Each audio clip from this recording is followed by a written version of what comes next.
All right, let's talk about the 2025 Laver Cup final in San Francisco, because wow, what a finish. The final day was just packed with high stakes, some incredible comebacks, and the whole championship got decided in the very last match. So picture this, 3 days of just back and forth, intense tennis between Team World and Team Europe, and it all comes down to one single match, a winner-take-all showdown. The only question on everyone's mind was, who was going to be the one to clinch the cup? Okay, so let's set the scene here. Heading into that final day, Team World was in just an amazing spot. I mean, they fought tooth and nail all weekend, and they were so close to hoisting that Laver Cup. All they needed was one more win. And if you're not super familiar with the Laver Cup, its scoring system is pretty unique. It's basically a race to 13 points. But here's the kicker. Wins on the final day, on Sunday, are worth a massive 3 points each. And that's by design, right? It almost guarantees the whole thing goes right down to the wire. And that's exactly what was happening. Thanks to a great win from Australia's Alex de Minaur earlier in the day, Team World hit 12 points. Just look at that number, 12. They were literally one single point away from winning it all. The championship was right there, just within their grasp. But you know, Team Europe wasn't just going to roll over. No way. They were facing elimination with every single point. Their backs were completely against the wall, and it was time for their stars to step up. They had to. So the very next match, it was literally do or die for Team Europe. All their hopes, everything, was resting on the shoulders of their superstar, Carlos Alcaraz. His job was to stop Team World's momentum against Argentina's Francisco Cerundolo. I mean, if Alcaraz loses this, it's over. Game, set, championship to Team World. And man, under all that pressure, Alcaraz was just untouchable.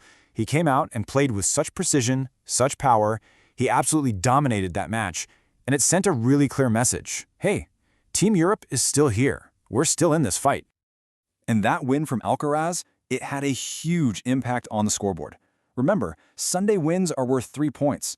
So, all of a sudden, what looked like a pretty comfortable 12-6 lead for Team World, well, it shrank to a super tense 12-9. The gap just slammed shut, and suddenly all that pressure swung right back onto Team World's shoulders. And that set the stage for the ultimate finale. One last match. A winner-take-all situation. It's worth 3 points, so whoever wins this one, their team hits 13 first. The entire Laver Cup was going to be decided right here, right now. And who was stepping onto the court for this final showdown? You've got two titans of the game. For Team World, the American Taylor Fritz, and for Team Europe, Germany's Alexander Zverev. The weight of their teams, the hopes of their captains, it all came down to this one match. And Fritz came out of the gates just on fire. He was playing in front of a home crowd in San Francisco, and you could tell. He looked so confident, so in control. He broke Zverev's serve and just decisively took that first set.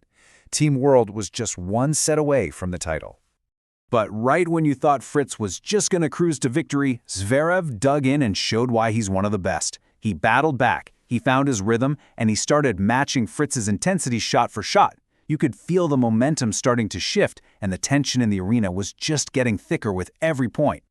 It got so tight, so competitive, that the second set couldn't be decided in regular games. No, it had to go to a tiebreak. And if you know tennis, you know a tiebreak is the highest pressure situation you can be in.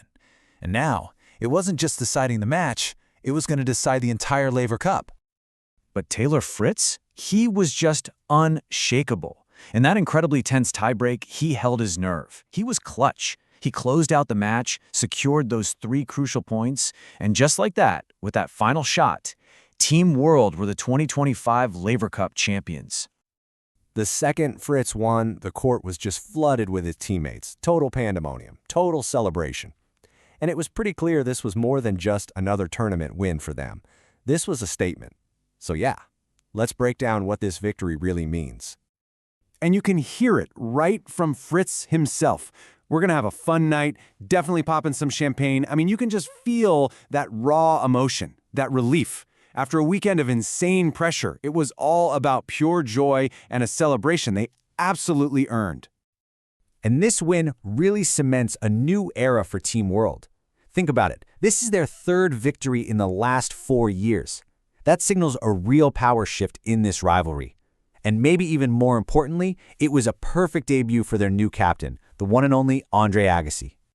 And you can totally hear what's been called the Agassi effect in what Fritz said after. He's like, seeing a legend, like Andre jumping out of his seat cheering for me, it's impossible not to be so fired up. I mean, can you imagine having an all-time great not just coaching you, but passionately living and dying with every point? That kind of energy is infectious, and it clearly fueled Team World. So all of this leaves us with one last really interesting question, right? For years, Team Europe was just the dominant force in this event. It wasn't even close. But now, with Team World kind of building their own dynasty here, the pressure flips. What does Team Europe do to respond? How do they try and reclaim that cup? Well, I guess we're all going to have to wait until next year to find out.